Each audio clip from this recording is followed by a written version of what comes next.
All right, everyone, we're going to go ahead and get started. If you want to take a seat, we'll, kind of finish up getting food here. But quick introduction, welcome to our first Sustainability Forum of the year. For some new faces here, we do these once a month. We'll have October 6th and November 17th will be our next two events. Those will actually be held at MTCC for anyone that thought today's event was there. And we'll have both of our speakers that we've brought in conjunction with Arlen Moeller and his Faculty Innovation Grant. Our speaker today is Kathy Kuntz. She's the Executive Director of Cool Choices. Cool Choices is a non-for-profit organization that helps businesses and local governments accelerate sustainability efforts by engaging regular people in sustainable practices. Today, Kathy's going to be talking about what Cool Choices is and the outcome of some of the work and projects that they've done. So give me a round of applause. Welcome, Kathy.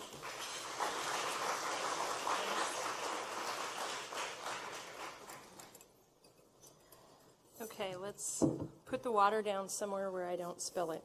Hi, welcome. I'm really happy to be here today talking about what we do at Cool Choices and game-based approaches to sustainability. So as Stephen said, I lead an organization called Cool Choices, and we're a nonprofit, and we came out of a recognition in Wisconsin that in addition to technology as a way to get to sustainability, there's this behavior thing that has to be dealt with. And I want to start by giving you a little bit of a context of some of the data that made us really think about behavior. So going back about 10 years now, at that point in Wisconsin, I was leading a statewide energy efficiency program. And some of the data that I would look at regularly is this data.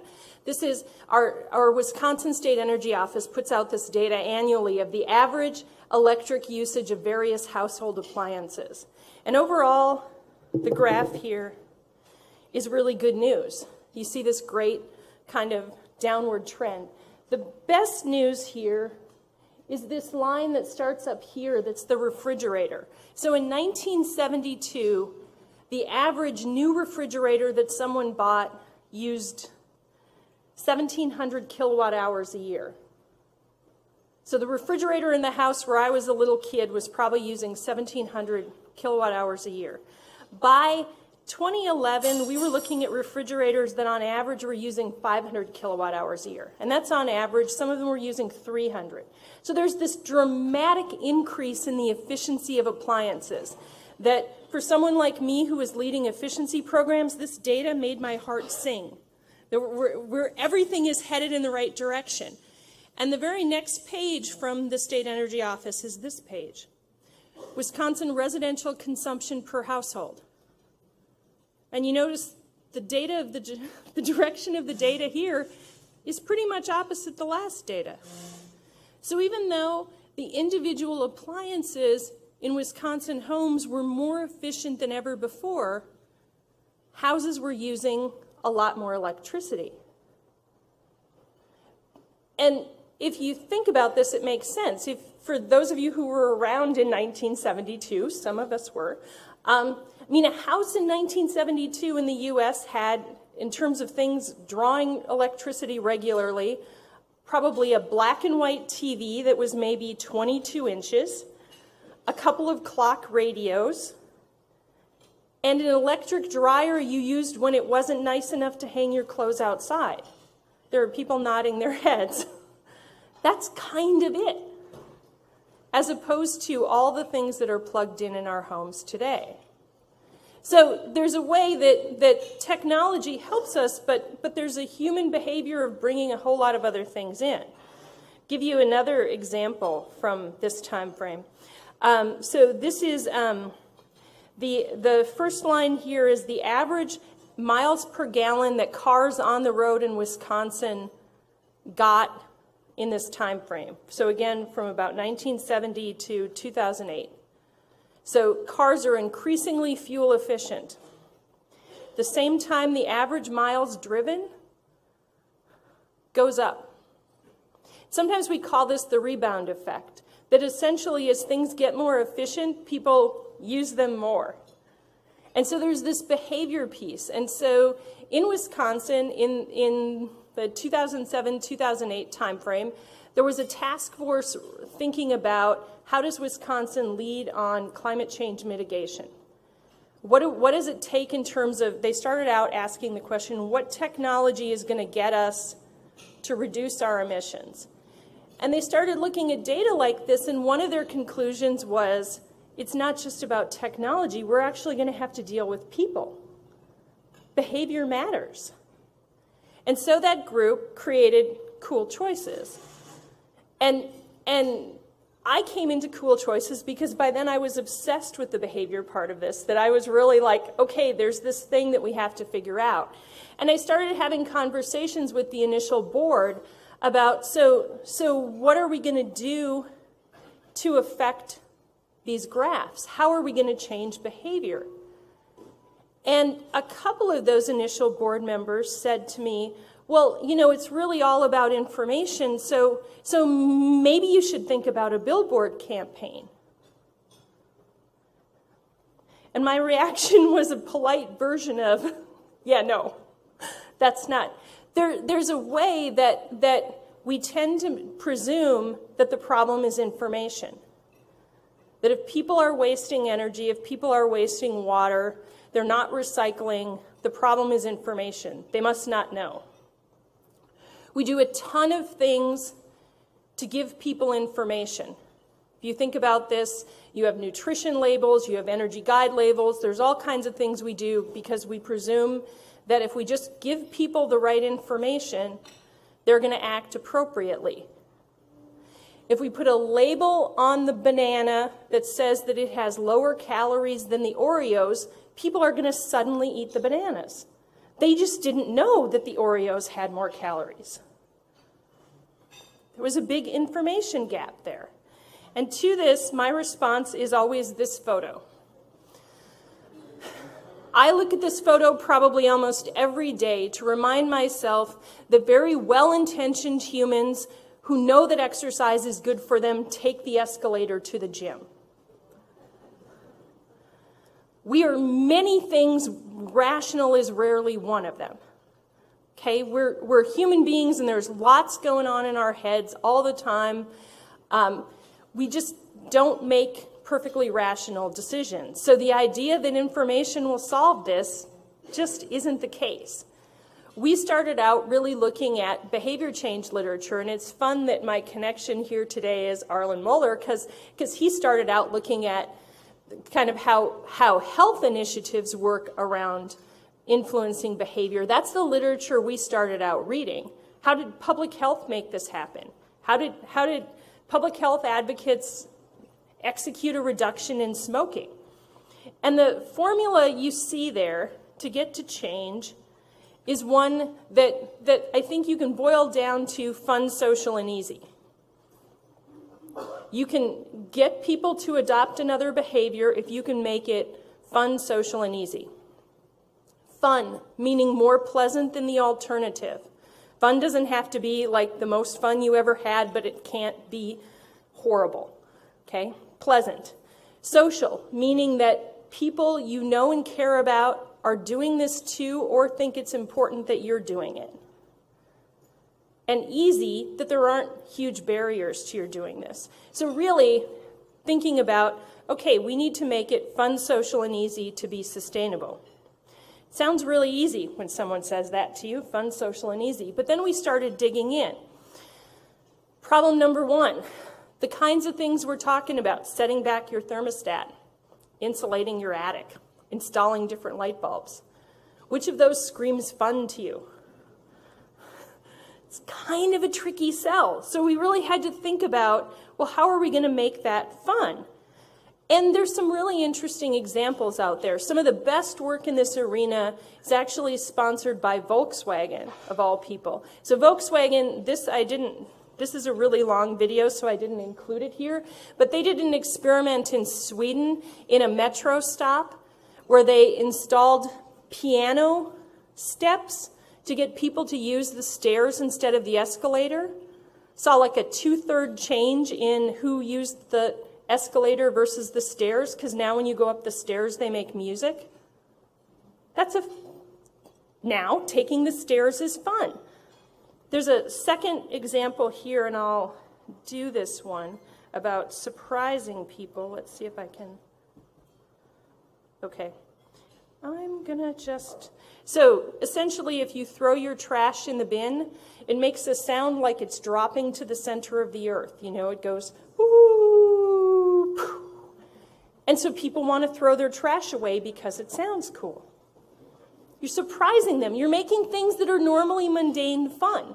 So that challenges us to think about, how do we do something like that? It's also fun to celebrate what people are doing right. It's fun to say to people, wow, you did a great job. It's great when someone tells me I did a great job. So thinking about all of those ways to make things fun. Social was even harder for us to think about initially because so much of what we want people to do around sustainability is essentially invisible to everyone else you know. These are participants in our program who are turning off the water when they brush their teeth. Normally, you don't know if people you know turn off the water when they brush their teeth. And just a little hint here, if you start asking people, they're going to think you're a little weird. Okay, it's not a thing that it's that easy to collect data on. So we think about ways to create peer pressure, though. This one I'm going to make play. I'm determined. Okay. I want you to see how important peer pressure is.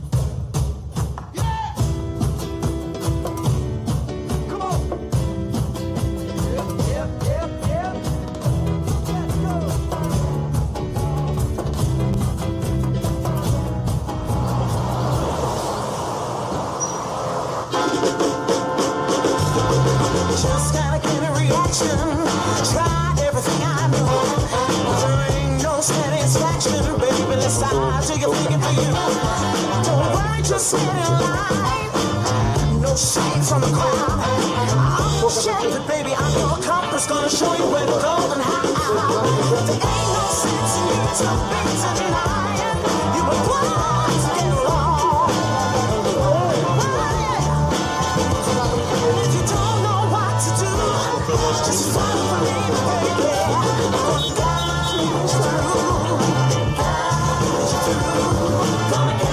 together. Follow the leader.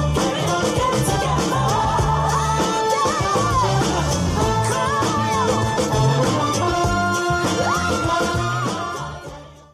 Smart.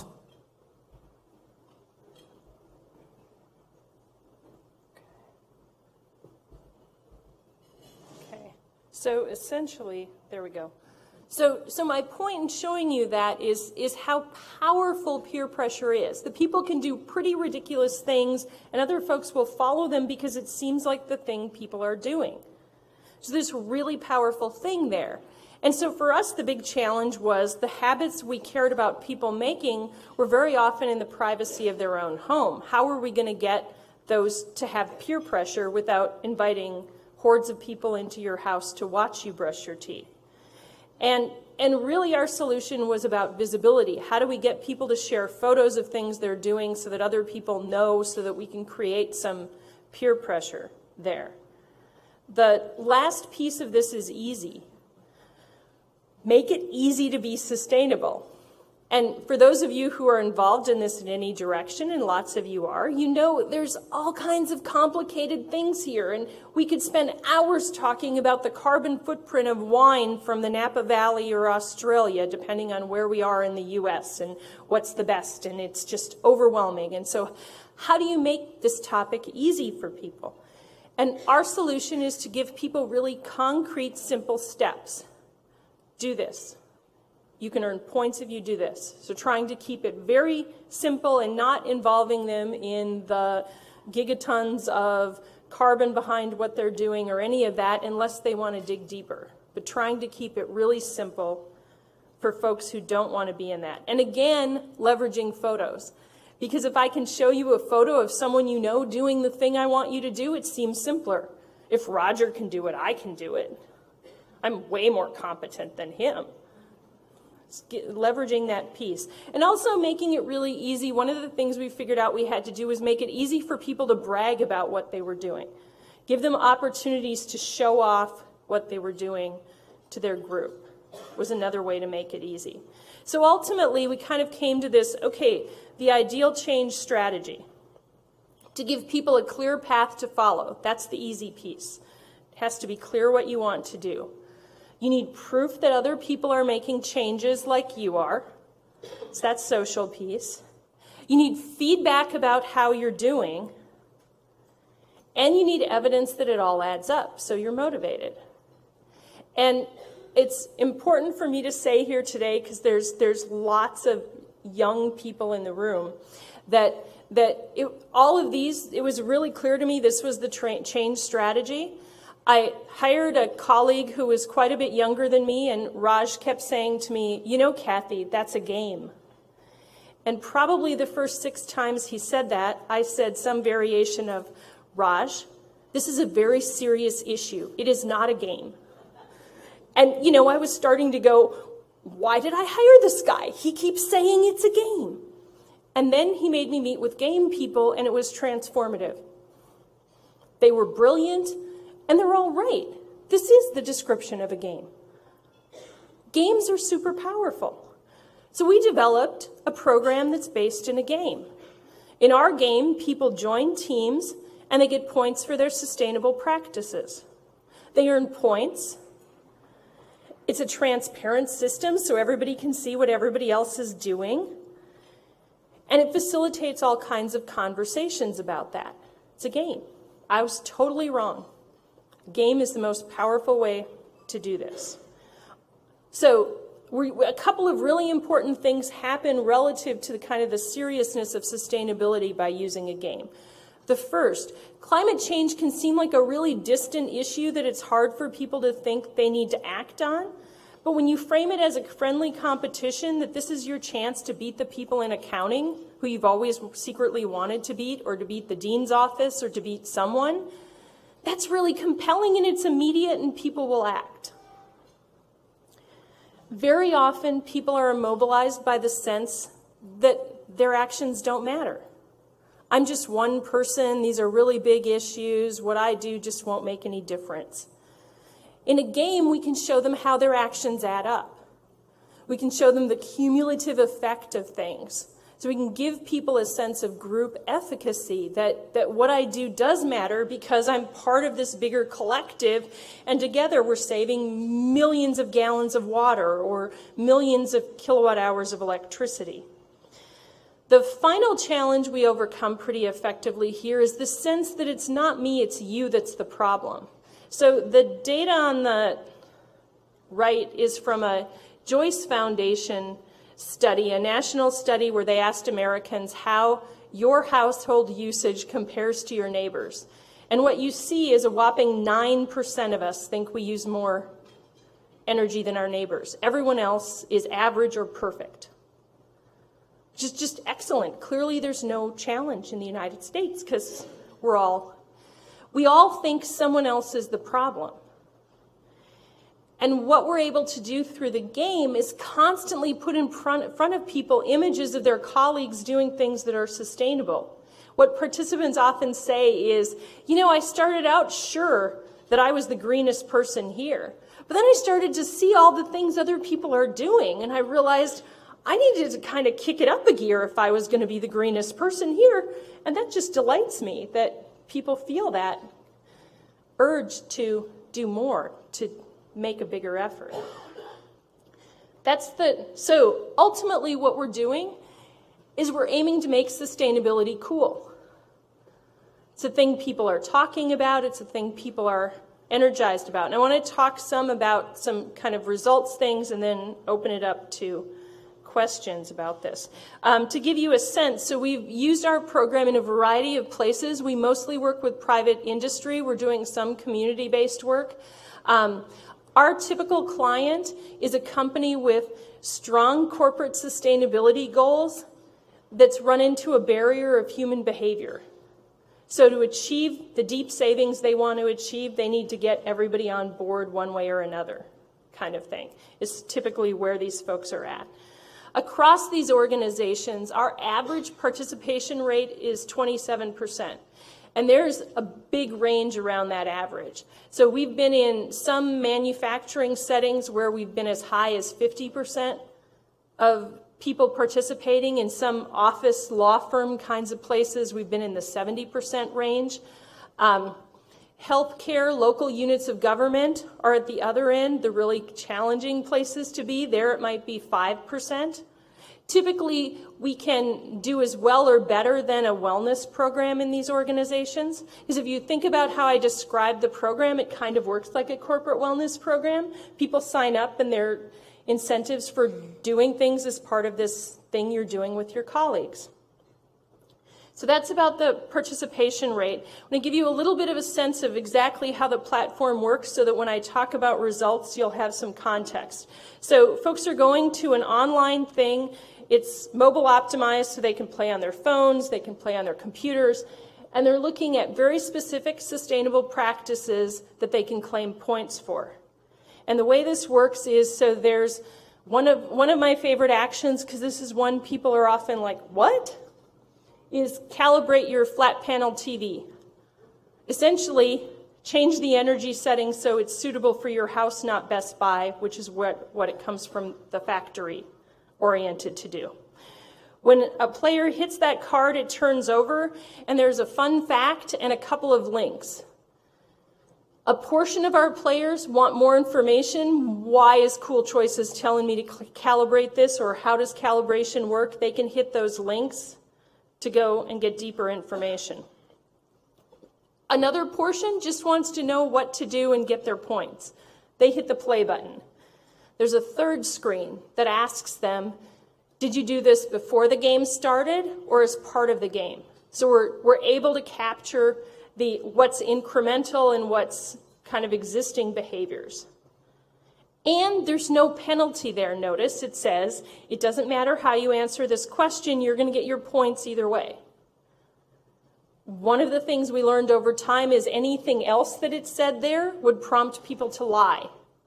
If you got more points for new things, everything would be new. They're human beings and I need to accept that. So that's how you claim an action, okay? So then let's talk about sort of the data we collect. We're a nonprofit and our aim in this is to get emission reductions, so we're obsessed with the data. We always want to know what we're accomplishing. Typically in an engagement, we collect 3 big buckets of data. We do a baseline survey before we start with an organization where we're understanding people's attitudes around climate change, around sustainability, around job satisfaction. Some bit of information to give us a sense of whether we think they're a high energy user or not, and some basic demographics. Then people sign up, join teams, and play. During that process, we're keeping track of every action they take, and we've got savings assumptions behind all of those actions. So we've got this big data set of all the things people did. And then we do a post-program survey to look at whether their attitudes changed, some of the things that they're saying about their own perceptions about changes in usage, and feedback on the program. So we've got big data sets that, as I talk, this is based on then. So I'm going to give you a sense of sort of how this has looked in the last year and a half or so. On average, so a typical game is 6 to 8 weeks. On average, players are reporting 34 unique actions and 62 actions in total. So some actions, like carpool to work today, you can take over and over again. So I'm sort of giving you that both directions. So you can tell everyone's doing some habitual things. We actually biased our point system to encourage habitual actions. So you get more points than you should for habitual things, so you do more of them. So it makes me happy that there's that much habit in there. On average, those players, so the total that they're reporting to us represents 4,000 pounds of CO2, of which about 1,200 pounds is new. So remember, they're always telling us if that's a new thing or not, so we're able to say okay, there's this total of everything people shared with us during the program, and about a third of it, 30% of it, is new stuff. Much of our focus becomes on, of course, these numbers about this, and part of what connected Arlen and I was work sort of verifying this. So we've done work, we've collaborated with a number of entities over years to try to verify our work. And there's a recent paper in the Journal of Environmental Psychology by Roe Brower et al., I'm sure my name's in that list somewhere, about some of our early work. And they compared the electric usage of our participants to the population at large in those utility service territories, and they found 4% electric savings across those. They also found in that analysis that the higher consumption households saved more, and that there was good evidence of persistence. So one of the things when we talk about behaviors, of course, is are people continuing to do those behaviors? And we actually did some research a few years ago where we had someone go back and interview some of our participants about their behaviors to help us understand a year and a half later what was persisting. And they asked about particular high impact things. So one of our actions was reset the temperature on your water heater from 140 to 120. And I remember the evaluators saying to me, you know, Kathy, it was kind of weird to ask people what they did with their water heater temperature. And like, so why was that weird? And they said, well, you know, there's a way people in the Midwest are polite. And I would say to someone, so during the Cool Choices program, you reduced your water heater temperature. What have you done with that since the program? And Scott said they would kind of pause and look at me and start talking a little slower, like they didn't think maybe I was all that bright after all. And they would say some variation of, well, I'm saving energy and it's safer for my family, so why would I ever turn it back up? That those one-time actions that are like calibrating the TV, it doesn't make any sense to put your brightness back to the Best Buy setting. And so we were able to really demonstrate that there's persistence in that. Interestingly, what players tell us, the actions that are hardest to persist are the driving behaviors, which makes some sense to me, that the habits I build in my house with my spouse and other people in our house, you know, we now shut things off more. We mutually reinforce that. It's much trickier for me to maintain good driving habits because everyone around me on the road has bad driving habits. Everyone else is speeding. They're all jackrabbit driving. So it's harder to hold on to those habits there. And our players are pretty forthright about that. They're like, yeah, I know all the things that I learned from Cool Choices about how to drive more sustainably, but when I get on the interstate, I drive stupid like everyone else. You know, it's a hard thing to do. But so we know that. The other savings verification we did some work with the Milwaukee Fire Department a few years ago, and a nonprofit in Wisconsin that was then called the Energy Center, now Seventh Wave, did an analysis across the stations that participated and didn't, and saw a 6.6% electric saving. So we're feeling pretty good about what we're accomplishing on the savings side and where our estimates come out for these things. Roe and Brower also in their study talked about kind of they looked at self-reported data from folks, and part of what they found there that I think is really important is they saw that people who in the baseline identified as high energy users, their descriptions of what they did at home indicated that they were high users, took more actions and achieved more savings than the average participants. And indeed, one of the other things they saw that we've seen again and again in our data is environmental attitudes don't matter. So in the data they looked at, the people who disagreed with pro-environmental statements played a lot and saved a lot. Because Partly the way we're framing this is an opportunity for you to have fun, to save some money, to beat your friends, and to do good things for the environment, but that's not the only reason to do it, and it turns out we can reach a bigger population there. And indeed, part of what they say in their paper is that we're not preaching to the choir. We're reaching a broader mass and motivating a bigger group of people, which is a really important thing to think about in these situations. How do you reach a broad population, not just the 8 folks who agree with you? The other thing I want to talk about here is what we've learned about how important conversations are. So this is also from Rowe and Brower, that they saw this really high correlation between the more people talked about cool choices. In the post-game survey that they analyzed, we asked people how often they talked to their coworkers, their friends, their family about sustainability during the game. The more they talked to people, the more actions they took, the more points they earned, the more CO2 they saved, and the more likely they were to say that they're turning equipment off now.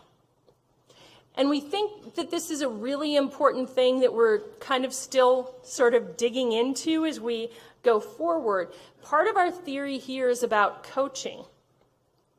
So in the normal scheme of things, each of you sees people around you who might be doing things that are not very environmentally sustainable. And there's that urge to point that out to them. Go, hey, that was recyclable, it goes over there. That's a kind of tricky thing for us to do in our regular lives. There's a group of people who are really good at doing it, who often volunteer to be on green teams and are kind of annoying to everyone else in an organization, I'm sorry to say, because they're often my good friends. But it's a tricky thing. What happens, though, when we set this up as a game is that you're allowed to coach each other. So there's a different thing that happens in the context of a competitive event than in the context of your normal lives. So if we're playing cool choices and Bill is on my team and I see that he's about to get on the elevator, I can say to him, Bill, take the stairs and claim some points for the team. And it doesn't seem like I'm like in Bill's business and being bossy Kathy or any of those things that it would normally seem like. It seems like I'm really looking out for our team. And so it gives people this permission to coach each other. And we hear from players all these kinds of stories about how they do this. We've had players tell us that they've had conversations with colleagues that they've wanted to have for years, that this opened up that opportunity for them. People have so much fun with our name of cool choices. And, you know, is that a cool choice? And are you making a cool choice over there kind of thing? That layer of coaching there. And just that whole team piece of that is really important. And this is important. So one of the things we measure across our initiatives is how important people think sustainability is to themselves, to the people around them. And this was really from the beginning of our work. So the very first implementation we did, this kind of hit me in this huge way. We were in a commercial construction company, and more than 90% of the employees took the baseline survey. So it was like this amazing sample. And 75% of employees said sustainability was important to them personally. 90% of them said it was important to the management, probably because the management had been pounding on them to take this survey, which is why the turnout was so high. But then we asked them, so how important is it to your colleagues? And the number was less than 40%. So essentially, I remember being with that group at the beginning of their program and saying to them, 3/4 of you say it matters to you, but you don't even think, I think the number was actually like 1/3 of them thought that their employees cared about this. We need to show them how that happens. And so this is something we measure across programs in a really serious way. This is a kind of busy chart, but what you can see here is pre and post answers. These are matched answers from from 2016. So those are the same populations of people, and these are folks who agree or strongly agree that sustainability is important to me, my household, my friends, my extended family, my coworkers. So if I go like this, so you see this, for example, 11% increase in how important folks think it is to their coworkers. That's hugely important. If I think my coworkers value something, I'm more likely to do it. That's a really powerful thing to see that my peers do that. The really interesting one here is friends, which comes from barely 50% to over 60%. And again, we think there's maybe a little bit of something magical about a game there, that a game gives you wherewithal to talk to your friends about sustainability in a lower risk way. I'm playing this crazy game at work. It's not as risky as launching into a conversation about sustainability in some other way. So that's really what we're trying to accomplish. It's sort of twofold. We want to see those immediate reductions in carbon emissions, but we also want to see a culture where everyone knows everyone else cares about sustainability, so more exciting things can happen next. And I think I want to open it up to questions.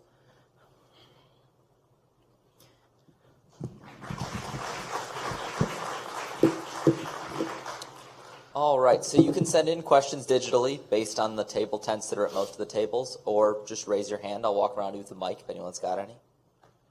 Oh, wow, you have a digital way to do that. Of course you do. You guys are super high tech.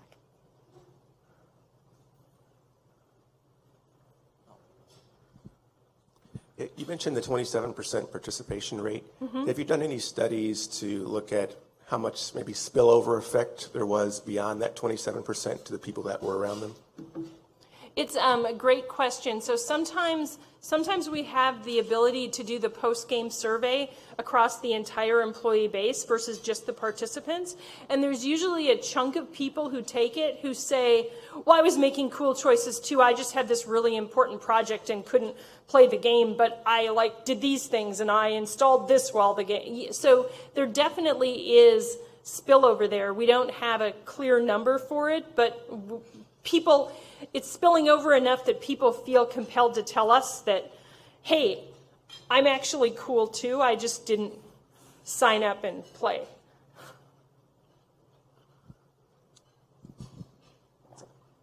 I saw, Kathy, on one of the slides you had logos for dozens of clients that you've worked with.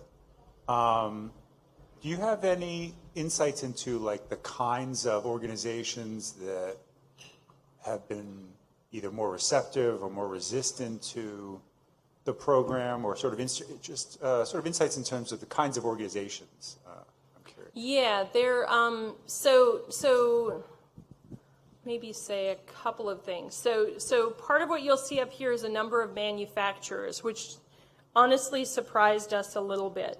I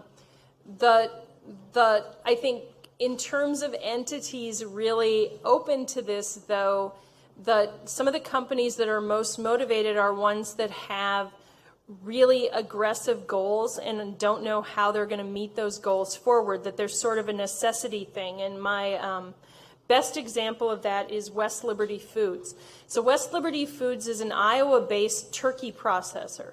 It's a privately held company that does private label turkey sandwich meat. And their CEO and owner, some number of years ago, set the goal that the company would become zero waste.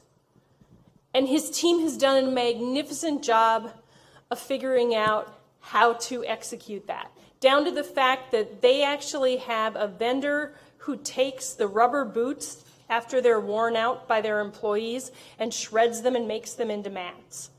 Okay, West Liberty Foods came to us, though, because their big challenge was their employee lunchroom. About 300 people, rural Iowa, no mixed-use recycling. So in their employee lunchroom, there's literally 30 recycling bins down the wall with signs above them. Lunchable packages go here. Yoplait yogurt containers and something else go, because, you know, they're all different numbers and they have to send them to different places. And they didn't have employee buy-in to this crazy, why should I spend all this time sorting my lunch for you? And so their thing was, oh wait, we've been putting up signs, we've been yelling at people. Turns out neither of those things work. Come help us engage our employees around sustainability. So there's that sort of piece there sometimes that is really a compelling thing for organizations. And really that goes, I mean, I can think of how that plays out in a lot of places. There's another piece that maybe Myron Construction is a good example of. So for them, Myron is a commercial construction company that has really succeeded by building green buildings. That's their core expertise. They need an employee workforce that believes that green is the future profitability of the organization. And the way they laid our program out to their employees was they said, you know, we survived the recession by building green. Building green has been very profitable for the leadership of this organization. Building green delivers huge value to our clients. They get better buildings, they have fresher air, there's all kinds of ways they won. We're doing cool choices because we want you personally to feel some benefit of green so that you really believe in this in a different way. So there are places where that's a little bit more philosophical for them, that they want folks to drink the Kool-Aid kind of in a way that they're not otherwise. I would say are two of the maybe big observations there. What else?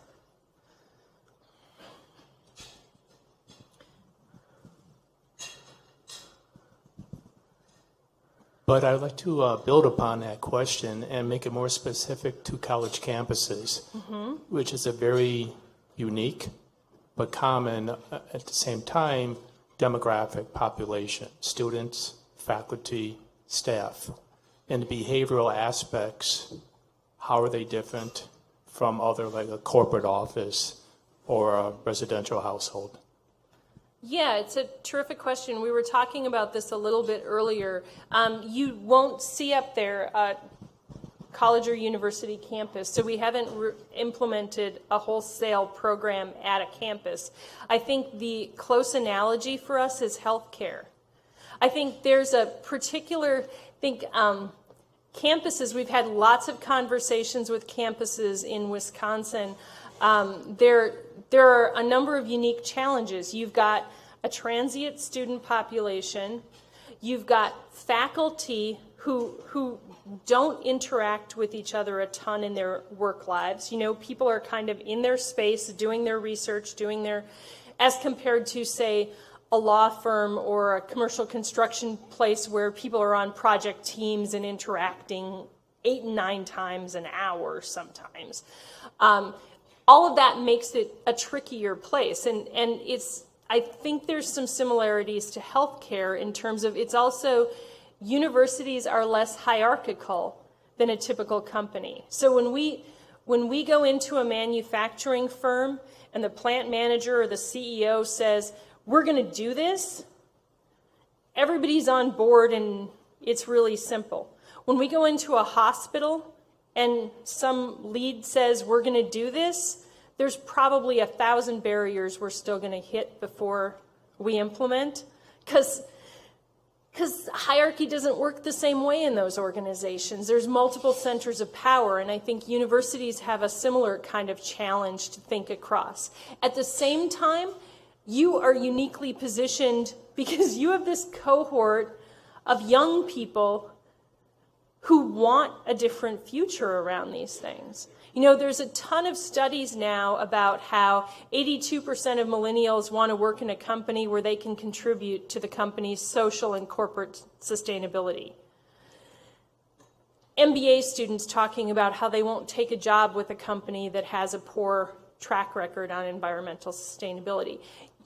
There's a momentum there that I think you can tap as an institution unique to kind of anywhere else in the world, really.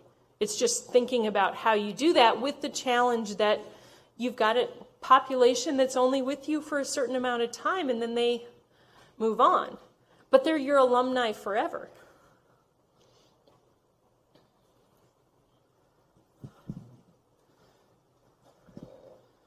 I see that there's one other gentleman that needed to ask a question.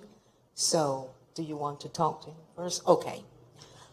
What success have you had with K through 12 populations? Because if you start there, they'll grow up to they'll have the behavior. So what success? I don't see that you have any up there. So there's actually one Green and Healthy Schools. It's a terrific question. So in Wisconsin, we have a statewide initiative to help schools become green and healthy. Any school can join it. We've partnered with them and we've customized our platform so that any school in that program can use a free version of our platform. And schools use it in two ways there. So in middle schools and high schools, like student clubs might compete against each other around sustainability. In elementary schools, they typically do a classroom version. So Miss Jones' class against Mr. Murphy's class kind of thing on a daily basis. They track their sustainable habits. I totally agree with you. So when we started our work, we've always used an online platform, but we used to give people paper decks of cards to take home. And whenever I think about the children part of this, ultimately we moved away from the paper decks because our participants said to us, this is not sustainable, why are you giving me this paper deck? But why we were giving them a paper deck was because if they were parents, they took the deck home. And if there was like an 8-year-old in that house, they were totally in the game forever. Multiple parents would tell me, oh yeah, Susie sat down with the deck and she made piles. Things dad can do, things mom can do, things my brother Billy better start doing.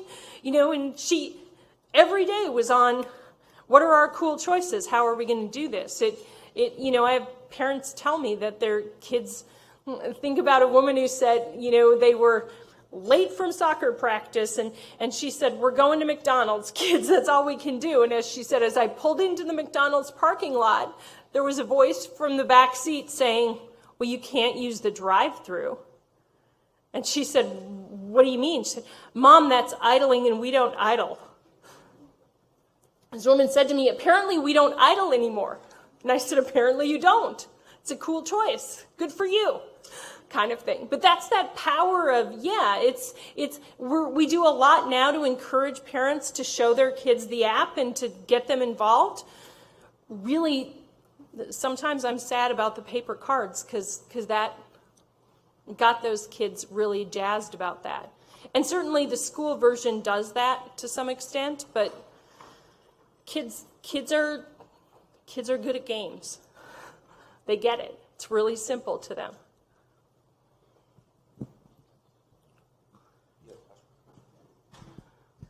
Thanks a lot for coming out. I had two questions. The first one was, so if people are following what you describe as green or sustainable, can they add to the list? Is there something that that isn't there that they can add to? And then how long does it take to integrate that and so on? So yeah, kind of two pieces to that. There are a couple of mechanisms for them to suggest to us things that we integrate into the deck. Typically, when we work with an organization, we customize the deck for them. So it's got some things that are specific to their organization. But every deck also has opportunities for participants to suggest things that could be happening in their organization to make it more sustainable. So to reduce fleet costs or to reduce energy costs or whatever, and so those things are usually really good fodder for the sustainability team after our program. So again, I think about West Liberty Foods has spent like 2 years implementing the ideas their employees suggested through Cool Choices. They kind of go through, and I know InPro has a process where if you suggest an idea, you become the champion of that, and they go through a process to implement that in their ways. But we're always looking for new actions. And so players can send us a request during the game, hey, we should get points for this, and we would try to implement it pretty quickly if it seemed viable. And just one last question for me, at least. So I'm not sure I understand the incentives. Like, you know, there's the game issue. There's also this social incentive. People are being pressured. And you attribute all of these outcomes to those primary things. I mean, is there some sort of incentive down the road where they get some sort of financial reward from their company? And then, I mean, how do we address the subjectivity of all of these responses? I mean, they're completely reliable. Those are just my questions. Two really terrific things. So on the first, I didn't say, but so during the game, we award random prizes. Somebody who participates this week gets a reusable water bottle or a reusable bag, kind of thing. There's some small prizes that people can get. But really, that's it. Your points at the end don't convert to anything. The reality is people like competing against each other. There's an awful lot of power in that we can tap, that people are motivated by. They really don't. We often will talk to companies who kind of start out in the conversation going, well, okay, but at the end they're going to demand stuff from us.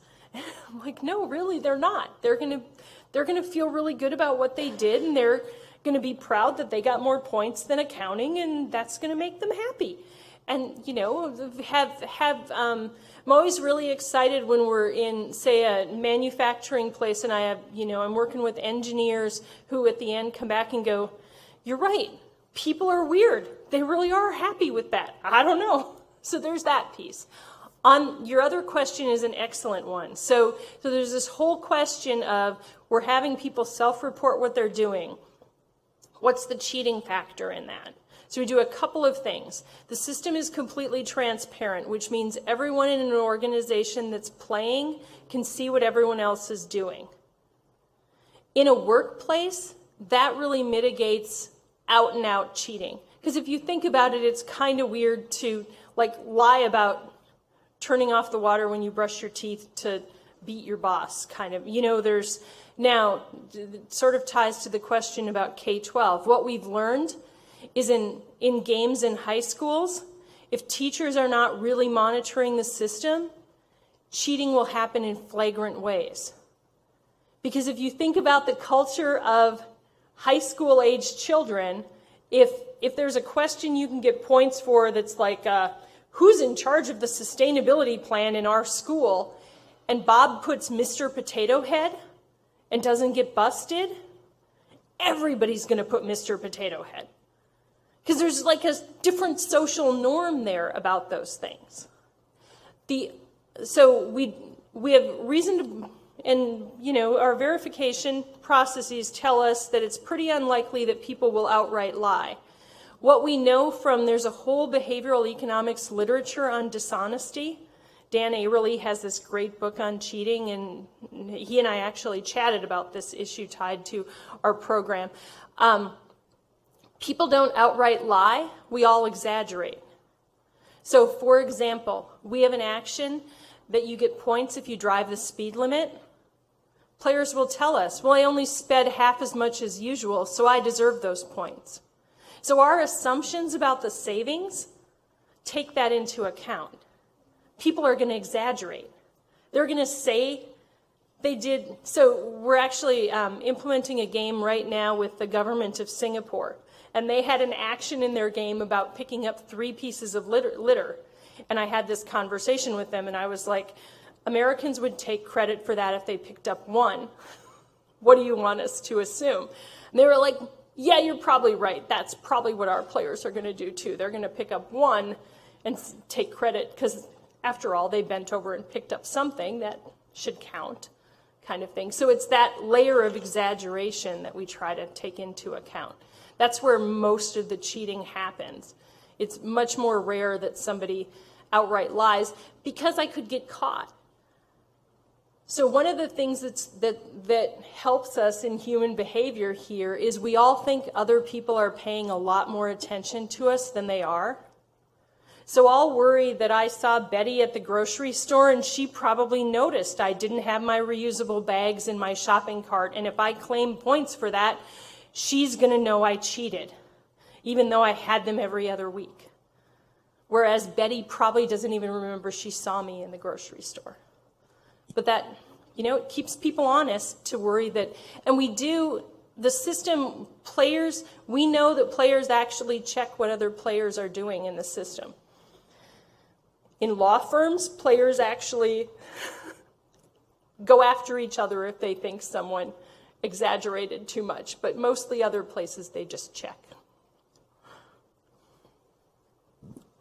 Hi, I noticed that in one of the slides you mentioned that knowledge wasn't enough, and that's why a lot of problems were occurring. So maybe you advertised about that, maybe you brought awareness about that.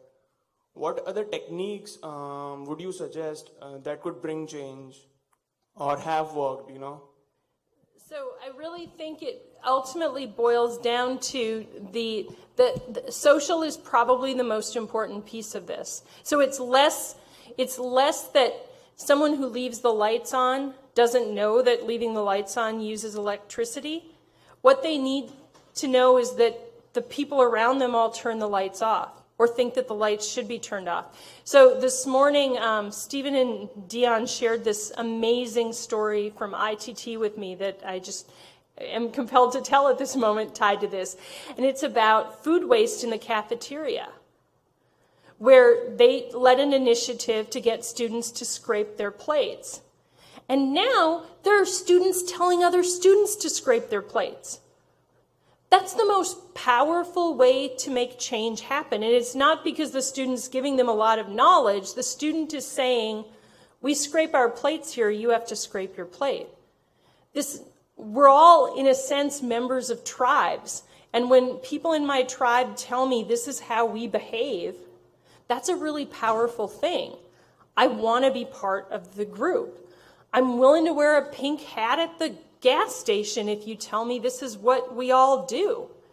And that's a really hard concept because I think we all have this notion that maybe other people are influenced by others, but I'm really not, or I stopped being influenced when I got out of high school because that's just a thing that happens to kids around peer pressure. And it's not. I mean, the reality is all of our lives we do things because of the social norms and social cues we get. And just think about simple things like if you're this weekend headed somewhere to watch the Bears game, how you might dress and behave at that versus if you were headed somewhere to a family wedding or a family funeral. Okay, there's all kinds of rules about how we do